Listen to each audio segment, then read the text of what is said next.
Bapak dan Ibu sekalian, terlampir adalah kinerja perusahaan, laporan laba rugi dari 2022 di-compare dengan 2021. Premi bruto kita meningkat 4,3% menjadi 2,6 triliun dari 2,5-an.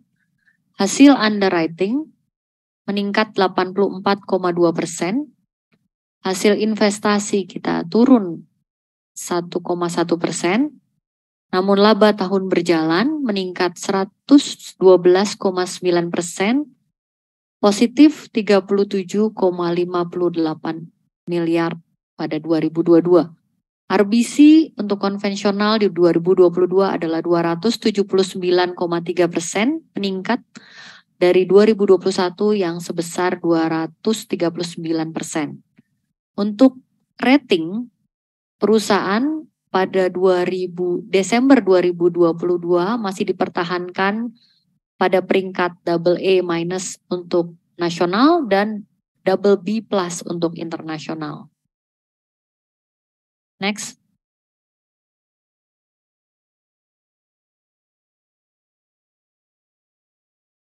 Untuk neraca di 2022, aset investasi meningkat 3,6% menjadi 2,7, non investasi meningkat 15,7% menjadi 1,5. Total investasi secara keseluruhan meningkat 7,7% menjadi 4,2 triliun.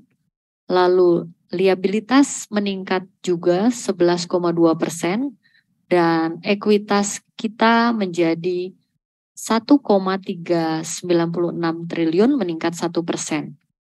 Untuk laba dan rugi sama seperti yang terlampir pada slide sebelumnya, angkanya sama. Next. Untuk laporan keuangan kuartal pertama 2023 di-compare dengan Desember 2022 untuk neraca. Untuk Q1 turun 3,5%, aset non investasi meningkat 3,8%. Secara total aset kita turun sedikit 0,8% dari Desember. Liabilitas turun 2,5%, namun ekuitas meningkat 1,4 T per Q1 2023. Sementara untuk laba ruginya, premi bruto meningkat 11,1% untuk Q1 2023 dibandingkan dengan Q1 2022. Hasil underwriting meningkat 2% menjadi 14,5. Lalu hasil investasi turun 21,1 dari 36,7%. Sementara laba tahun berjalan per Q1 kita turun 41,4%.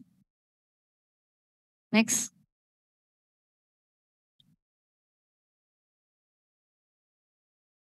Kondisi dan prospek industri asuransi dari kacamata perseroan, karena tingginya ketegangan geopolitik dan masih berlanjutnya pandemi COVID-19, masih memberikan dampak yang signifikan untuk fluktuasi pasar global, sehingga 2022 masih terdapat ketidakpastian yang fluktuatif.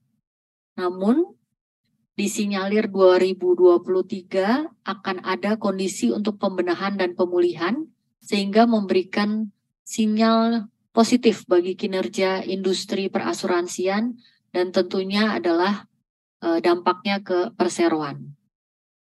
Next. Strategi perseroan dalam rangka mengatasi ketidakpastian serta fluktuasi yang ada. Satu, memperbaiki portfolio perusahaan. Kedua, meningkatkan kualitas sumber daya manusia.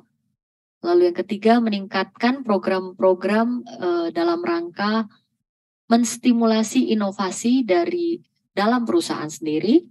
Lalu yang keempat, ada penyempurnaan sistem teknologi informasi dalam hal untuk customer satisfaction. Lalu yang kelima, kita tetap memperkuat 3 lines of defense kita. Yang keenam, kita meningkatkan juga customer satisfaction melalui customer relationship management. Lalu yang terakhir, kita akan tetap melanjutkan kajian penerapan IFRS 17 serta dampaknya bagi perseroan. Next. Oke, demikian pemaparan public expose kita pada sore hari ini.